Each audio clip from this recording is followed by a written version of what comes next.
आप सभी का आज के इस सेशन में स्वागत है। दोस्तों, इंटरमीडियरीज के ऊपर आपके सिलेबस में दो चैप्टर दिए हैं। पार्ट ए में इंटरमीडियरीज को बताया गया है कि इंटरमीडियरीज कौन कौन से होते हैं। ठीक है, तो उन इंटरमीडियरीज के ऊपर भी क्वेश्चंस आ सकते हैं।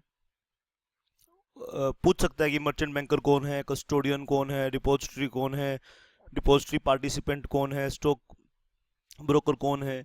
उन सब का जिक्र मैं सिक्योरिटी कॉन्ट्रैक्ट रेगुलेशन एक्ट जब हम पढ़ रहे थे या जब हम आईसीडीआर पढ़ रहे थे, उसमें से कुछ जब हम स्टॉक एक्सचेंज पढ़ेंगे तो वहाँ जरूर उसके बारे में डिस्कस करेंगे।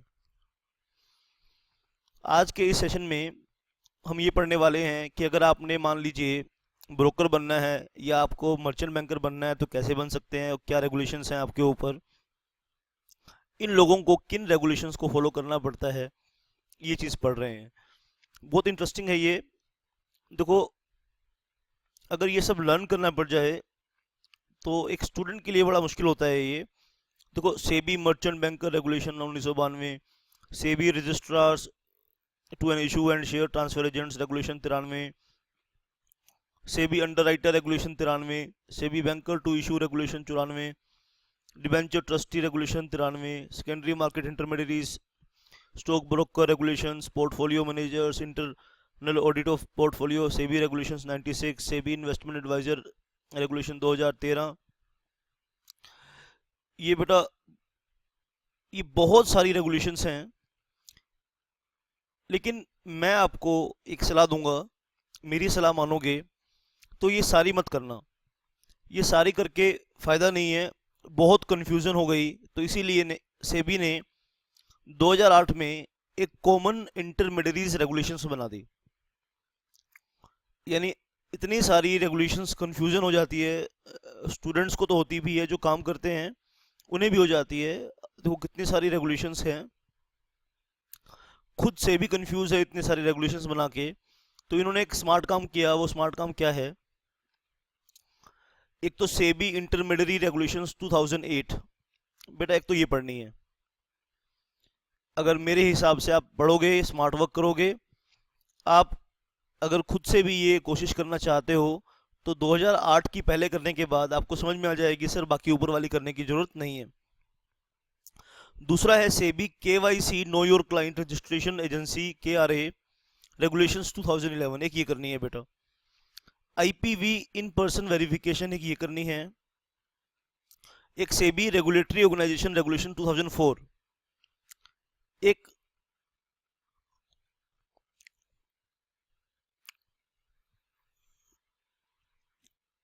यानी बेटा इस चैप्टर में आप सिर्फ ये 3-4 चीजें पढ़कर जाओ, और ये 70 पेजों का चैप्टर पढ़ने की जरूरत नहीं है।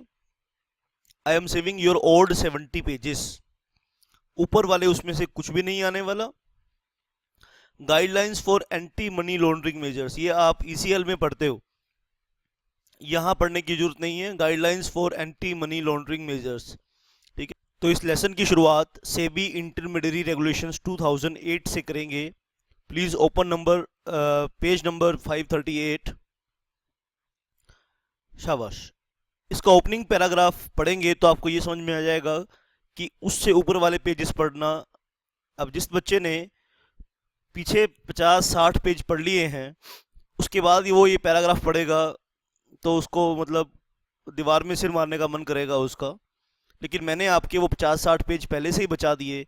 तो आपको देखो, इसीलिए कहते हैं कि, इसीलिए कहा जाता है कि एक्सपर्ट आदमी से कोचिंग लेनी चाहिए जिसे उस सब्जेक्ट के बारे में अच्छे से पता हो। अब आप बेटा देखो, अगर 50-60 पेज अगर आपको ये पढ़कर ये बात पता लगती तो आपको ये कितना दुख होता है इसमें।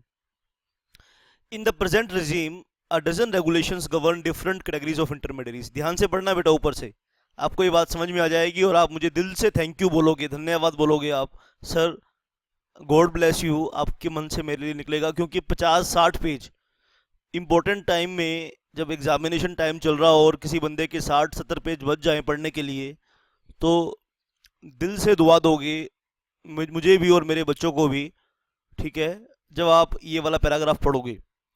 In the present regime a dozen regulations govern different categories of intermediaries। देखो समझ में आई बात। The broad framework of such regulation is similar to one another. अगर मोटी मोटी मेन बात करें तो इन सब में एक ही बात की जाती है कि सबको एक एप्लीकेशन फॉर्म भरना है, सबको रजिस्ट्रेशन करवानी है, सबको रजिस्ट्रेशन फीस देनी है, सबका कोड ऑफ कंडक्ट है, सबको एक पेनल्टी होगी, सेबी इन्वेस्टिगेशन कर सकती है, इंस्पेक्शन कर सकती है, सेबी का ऑर्डर आएगा, सिक्योरिटी से अपील ट्रिब्यूनल में आप जाके उसकी अपील कर पाएंगे। सब में एक ही बात लिखी है। तो अगला सेंटेंस पढ़ेंगे, आपको दिल से खुशी होगी, दिल में लड्डू फूटेंगे आपको मोतीचूर के जब अगली लाइन पढ़ोगे। SEBI in exercise of the powers conferred by section 30 of the securities and exchange board of India act 1992 issued by SEBI intermediary regulation 2008।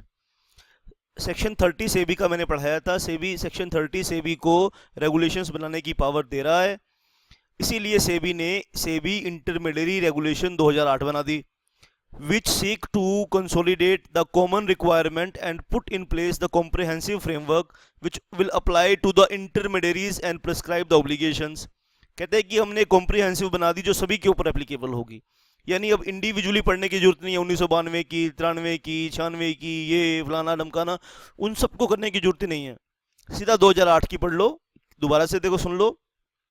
SEBI in exercise of the powers conferred by Section 30 of the Securities and Exchange Board of India Act 1992 issued the SEBI Intermediary Regulations 2008, which seek to consolidate the common requirements and put in place a comprehensive framework which will apply to the intermediaries and prescribe the obligations, procedures, limitations, etc. insofar as common requirements are concerned.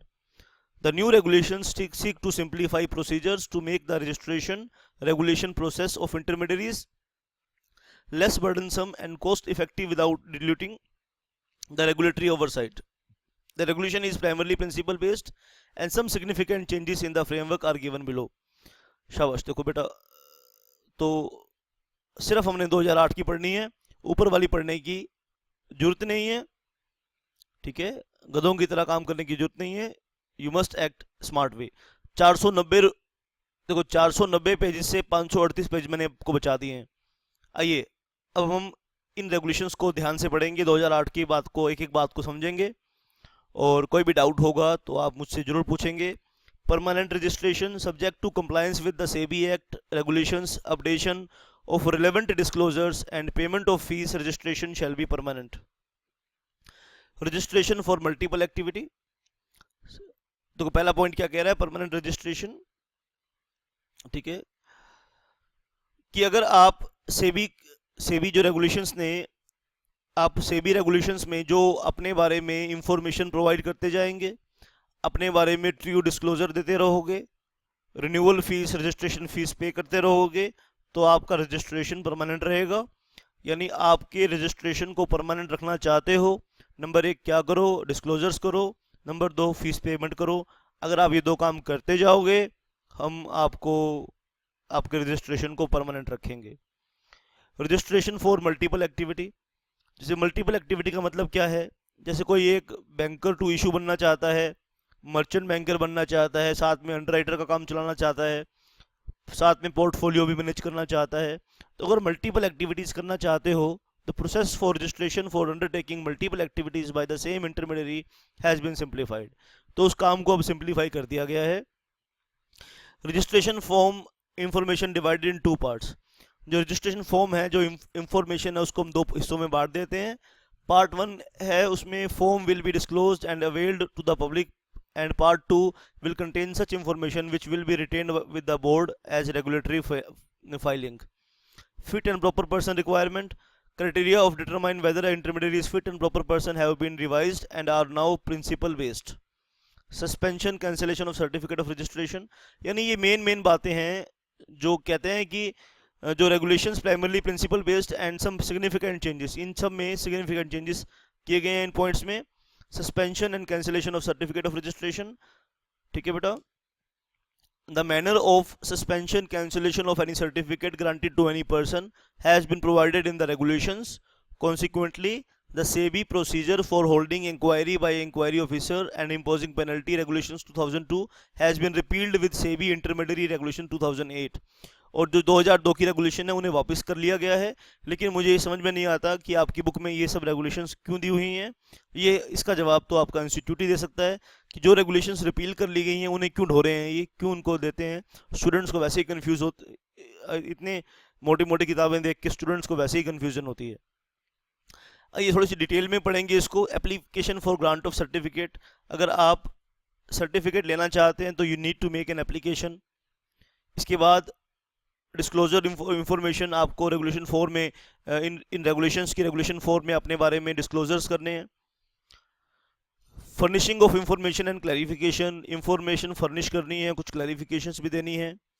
फिर verification of information दी हुई है regulation 6 में। फिर consolidation of application regulation 7 में दी हुई है। फिर procedure for grant of certificate है रेगुलेशन 8 में। कंडीशंस ऑफ सर्टिफिकेट रेगुलेशन 9 में दी हुई हैं। Effect of refusal to grant certificate और एक्सपायरी ऑफ सर्टिफिकेट, इसका मतलब क्या है ये पढ़ेंगे। Period of validity of certificate, general obligations, redressal of investor grievances, appointment of compliance officer, inspection of books and records, ये सब बातें। Notice before inspection, obligation of intermediary on inspection. तो ये सब बातें बेटा हमें पढ़नी है डिटेल में। आइए इनको हम अच्छे से डिटेल में पढ़ें और यहीं से क्वेश्चन आ जाएगा। यहाँ भी क्वेश्चन कैसे आएगा, सिलेक्टेड क्वेश्चन आएंगे बेटा।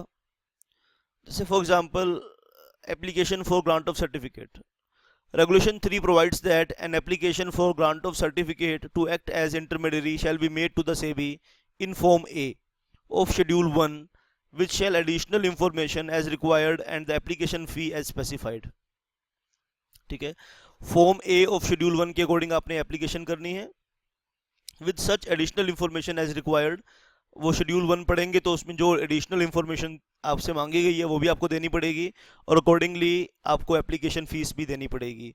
यानी फॉर्म ए अब कॉमन है कि आप अगर कोई भी बनना चाहते हो, मर्चेंट बैंकर बनना चाहते हो, ब्रोकर बनना चाहते हो, इन्वेस्टमेंट एडवाइजर बनना चाहते हो, पोर्टफोलियो मैनेजर बनना चाहते हो।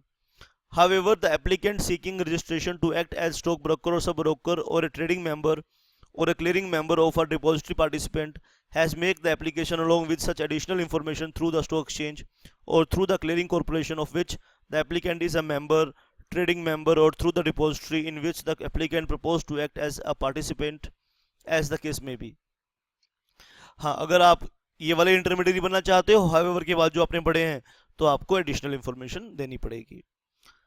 Stock exchange, the clearing corporation, depository, or the specified self-regulatory organization, as the case may be, shall examine the eligibility of the applicant in terms of these regulations, relevant regulations। यानी जो intermediate stock exchange, clearing corporation, depository system में काम करेंगे, सबसे पहले उनकी application को concern stock exchange, clearing corporation या डिपॉजिटरी उनको पहले उनको चेक करेंगे, वेरीफाई करेंगे, पहले उनको वो एग्जामिन करेंगे। अगर वो फिट एंड प्रॉपर होंगे तो फिर बाद में वो सेबी के पास भेजे जाएंगे, फिर सेबी उनको अप्रूव करेगा।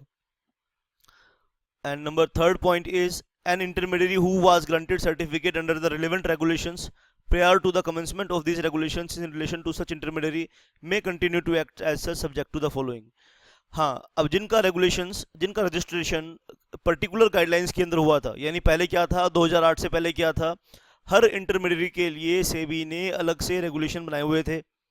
ठीक है, तो जिनका रजिस्ट्रेशन उन पर्टिकुलर रेगुलेशंस में हुआ था तो वो भी कंटिन्यू रहेंगे, उनका जो रजिस्ट्रेशन रिवोक नहीं होगा वो भी कंटिन्यू रहेंगे, लेकिन सब्जेक्ट टू सर्टन कंडीशंस। तो लेकिन उसका कुछ कंडीशंस हैं, वो कंडीशंस क्या हैं, वो ए और बी दी हुई हैं। Where the certificate was granted for a specified period, an application for grant of certificate under sub regulation 1 shall be made by the intermediary at least 3 months prior to the expiry of such period। हाँ, जिन intermediaries का registration एक particular period के लिए हुआ था, यानी permanent नहीं था, तो वो अपना पीरियड एक्सपायरी होने से पहले 3 महीने पहले वो अपने सर्टिफिकेट को इन रेगुलेशंस के अंदर करा लेंगे, अगर वो कंटिन्यू करना चाहते हैं। दोबारा से सुन लीजिए, पॉइंट ए को ध्यान से पढ़ लीजिए, पेज नंबर 539 पर क्या कह रहा है, शुरू से आ जाओ एक बारी, क्या कह रहा है ये रेगुलेशन, ये 1, 2 और 3 पढ़ रहे हैं हम। 3 क्या कहता है कि एक जो इंटरमीडियरी था मान लो वो 1992, 93 या 96, 2000 की रेगुलेशंस में रजिस्टर्ड था और उसका रजिस्ट्रेशन परमानेंट नहीं था, और उसके बाद ये वाली रेगुलेशंस आ गई, तो उसको क्या चाहिए कि रजिस्ट्रेशन एक्सपायर होने से पहले अपना रजिस्ट्रेशन एक्सपायर होने से पहले 2008 की रेगुलेशंस में रजिस्टर करवा ले। चलिए पॉइंट नंबर ए में ये डिटेल में दिया है, इसको पढ़ लीजिए। Where the certificate was granted for a specified period, an application for grant of certificate under sub-regulation 1 shall be made by the intermediary at least 3 months prior to the expiry of such period, or 3 months prior to expiry of 2 years from the commencement of these regulations in relation to such intermediary, whichever is earlier। मान लो उसका registration था 2015 तक, ठीक है, और ये regulation आई 2008 में, तो 2010 में उसको री रजिस्ट्रेशन करवा लेना चाहिए।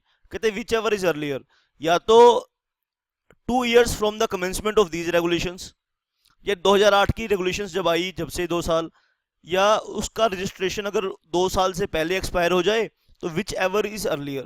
Very very important point. Point number 1 को सुन लीजिए, बहुत इंपॉर्टेंट पॉइंट है, डिटेल में पढ़ लीजिए। कोई भी अगर डाउट है तो आपको बेटा सिर्फ ये बताना है कि मेरे को रेगुलेशंस, इन रेगुलेशंस की ये उसमें पॉइंट में डाउट है। कोई भी आपके डाउट है टिल एग्जाम्स, ऐसा नहीं है कि आपका सिलेबस खत्म हो जाएगा तो मैं आपको छोड़ दूंगा। आप किसी भी कंसेप्ट पे आपको डाउट है, पर्सनली डाउट है, अगर आपने मेरे लेक्चर्स किसी वेबसाइट के थ्रू खरीदे हैं, आप मेरे लेक्चर्स किसी पर्टिकुलर इंस्टीट्यूट में आके पढ़ रहे हो, आपको पर्टिकुलर वेबसाइट पर या इंस्टीट्यूट में धक्के खाने की जरूरत नहीं है। अगर कोई भी डाउट है आप मुझे डाउट भेज दोगे, मैं आपको पर्सनल आपके ईमेल में एक वीडियो बनाकर भेज दूंगा। कोई भी डाउट आपका डाउट नहीं रहेगा। इन कंसेप्ट्स पे you are always my student, once you are my student you always remain my student बेटा।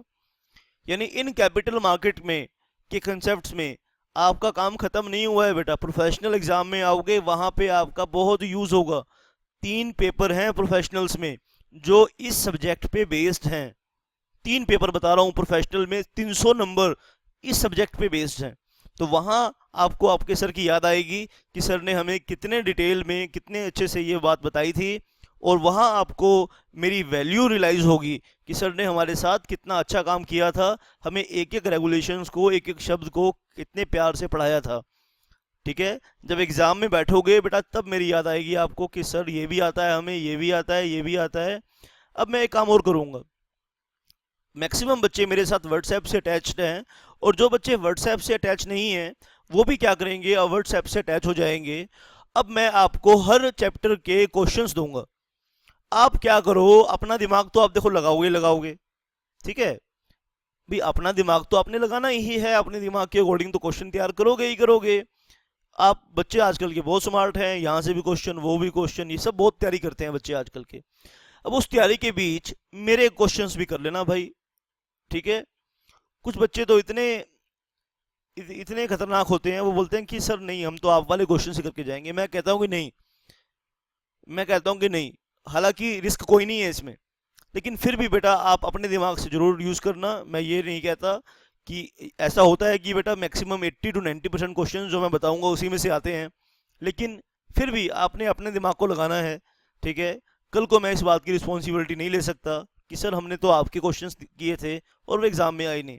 बेटा प्रोफेशनल एग्ज़ाम है ये प्रोफेशनल एग्ज़ाम में अपीयर होना जंगल में जाने के बराबर है। आप जंगल में जब जा रहे हो तो शेर का सामान साथ लेके जाओ। गिदड़ तो मार ही लोगे आप, भेड़िया भी मार लोगे, लेकिन शेर मिल गया तो क्या करोगे। तो इसीलिए पूरी तैयारी के साथ जाओ, जितनी मैक्सिमम तैयारी हो सकती है उतनी तैयारी करके जाओ, ठीक है। और 3-4 चैप्टर मैंने आपको बताए। स्टॉक एक्सचेंज मैंने बेटा आपको कराया, SCRA आपको कराया मैंने। अब इस चैप्टर के बाद 2 मेन बातें रह गई हैं।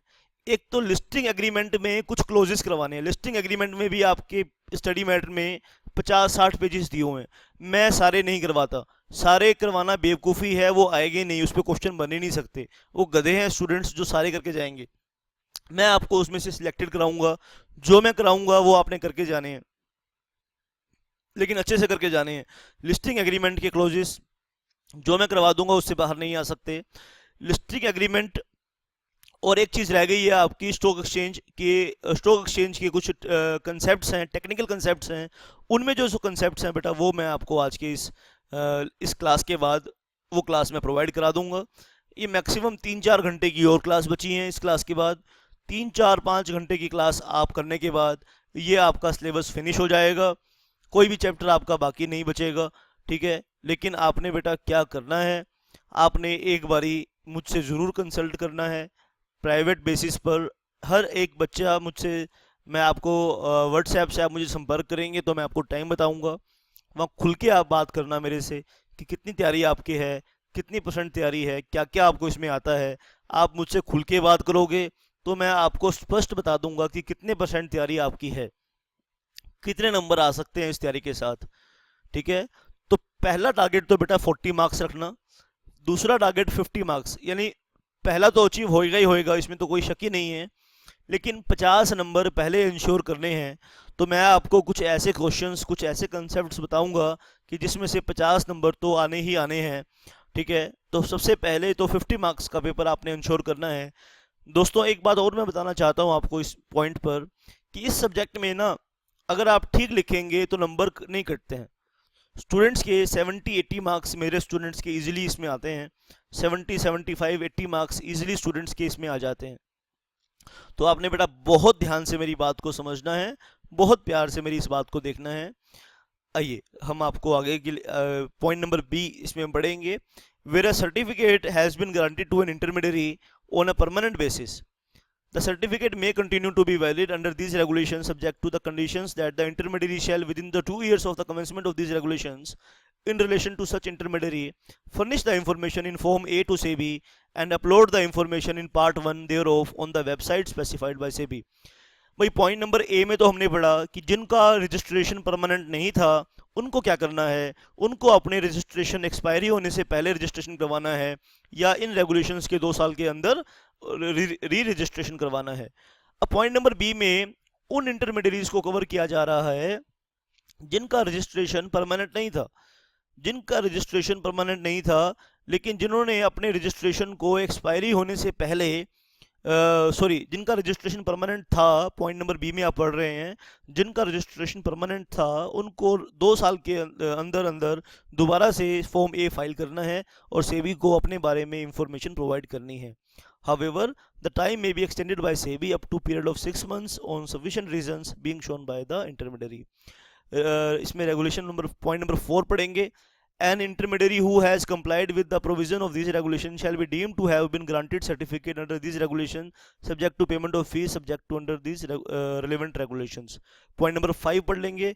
An application or an intermediary as the case may be may carry on the activities of one or more intermediaries only if it obtains a separate certificate to carry on each such activity। Point number 5 पढ़ लेंगे। अगर आप एक से ज़्यादा activities करना चाहते हैं तो आपको हर एक्टिविटी के लिए एक सेपरेट सर्टिफिकेट लेना होगा। पहले की तरह रेगुलेशंस कॉमन है, पहले की तरह वो आप देख रहे हैं बेटा, आप अब स्टडी मैट खोल के देखना कि कितनी सारी रेगुलेशंस थी जो अब सेबी को खुद सेबी बना के परेशान था। ठीक है, तो फॉलो करने वाले, पढ़ने वाले तो परेशान थे ही थे, सेबी खुद परेशान था कि कितनी सारी रेगुलेशंस, एम्प्लॉयज़ को कहाँ वो एम्प्लॉयज़ को बुढ़े एम्प्लॉयज़ को वो इतनी सारी रेगुलेशन याद रहती थी। तो जो एम्प्लॉयज़ भी परेशान थे। अब क्या बढ़िया स्मार्ट सिस्टम कर दिया कि एक ही रेगुलेशंस हैं और हर इंटरमीडिएरी के ऊपर वो रेगुलेशन अप्लाई होंगी, लेकिन यहाँ पे सर्टिफिकेट हर तरह का इशू होगा। अगर आप ब्रोकर बनना चाहते हैं तो ब्रोकर वाला सर्टिफिकेट देंगे, अगर आप मर्चेंट बैंकर बनना चाहते हैं मर्चेंट बैंकर वाला सर्टिफिकेट देंगे, आप पोर्टफोलियो मैनेजर बनना चाहते हैं तो वो सर्टिफिकेट देंगे। डिस्क्लोजर ऑफ इंफॉर्मेशन पढ़ेंगे, रेगुलेशन 4, ये सब रेगुलेशंस आपने पढ़ी 3 की, अब 4 पढ़ेंगे। Regulation 4 stipulates that information contained in Part 1 Form A shall be disclosed to the public by the uploading such information on the website as specified by SEBI। However, the other relevant information furnished by the intermediary in Part 2, दो part हैं, एक Part 1 एक Part 2। Part 1 को information public के लिए है, वो सेबी, वो जो भी सेबी वेबसाइट स्पेसिफाई करेगी उस वेबसाइट पे आपने वो इंफॉर्मेशन अपलोड करनी है। पार्ट 2 में सेबी वो इंफॉर्मेशन सेबी के लिए, सेबी अपने रेगुलेटरी पर्पस के लिए उस इंफॉर्मेशन को संभाल कर रखता है। Any material change in the information furnished, और जो भी इंफॉर्मेशन आप फर्निश करते हैं उस पर कुछ मटेरियल चेंज आपने किया है तो वो भी आपने देना है, अपडेट करना है। Furnishing of information and clarifications, Regulation 5 lays down that SEBI may require the applicant to furnish further information or clarification regarding the matters relevant to the activity of such an intermediary, and the applicant shall furnish such information and clarification to the satisfaction of SEBI within the time specified. Verification of information. Regulation 6 deals with the verification part. While considering the application, SEBI may, if it so desires, verify the information by physical verification of documents, office space, and inspect the availability of office space, infrastructure, and technological support which the applicant is required to have. For the purpose, under sub-regulation 1, SEBI may appoint any person including an auditor. Okay sir, यहाँ तक बेटा कुछ नहीं है। ये देखो simple सी बात आप पढ़ रहे हो, ये लैंग्वेज आप पहले भी बहुत बारी पढ़ चुके हो। Consideration of application as per regulation 7, while considering the applicant, SEBI shall take into account all matters which it deems relevant activities in the securities market, including but not limited to the following. जब भी आप कोई regulation करोगे, SEBI आपकी regulation को scrutiny करेगा, check करेगा। Check करने के बाद SEBI ये वाली बातें आपके अंदर चेक करेगा, और SEBI और भी बातें आपसे चेक कर सकता है, लेकिन मेन जो बातें होंगी वो ये वाली होंगी। पॉइंट नंबर ए, सबसे पहले SEBI चेक करेगा whether the applicant or any of its associate have in the past been refuse certificate by SEBI। सबसे पहले ये चेक किया जाएगा कि आप जो एप्लीकेंट हो और जो आपके साथ लोग एसोसिएटेड हैं, क्या उन्होंने पहले पास्ट में पहले कभी अप्लाई किया था इंटरमीडिएट बनने के लिए? पास्ट में उन्होंने अप्लाई किया था, क्या उनको SEBI ने रिफ्यूज कर दिया था?